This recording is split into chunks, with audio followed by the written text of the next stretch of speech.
Ja, daar sê meneer, ek sien Ja, daar sê meneer. jy het 'n groen safkol sweater aan, nes ek, né?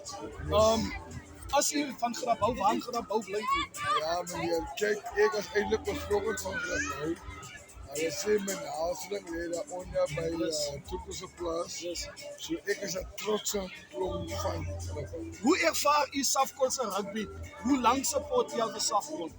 Meneer, kyk, Safkol is iets aan.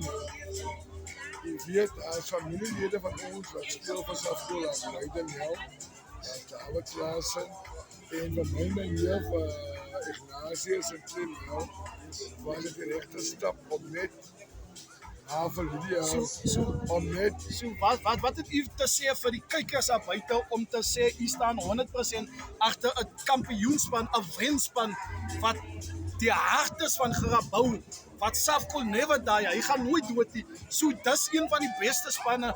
Wat wil u vir die klein spannetjies daar buite sê wat vir hulle so kwaai of wat sê hulle wag om vir Safkol te abuse? Wat kan jy vandag vir die Grabouwers sê wat ook dink hulle gaan vir Safkol wen? Die kampioene is aan die gang, meneer. Jou hart is groen, ek kan sien jou hele gesig, jou gelaat, alles is by Safkol en dat jou hart groen is. Niemand gaan vir Safkol wen vandag nie. Nee, ek kan net kortlik op die antwoord op dit. Om te sê, ons is ons hart. Om Benny Semos en Dwilla, daar is ook een land aan het Dwilla. Dis 'n orde wat daarvoor Benny sê. Daar is een land in Groenland, ons is Safkol.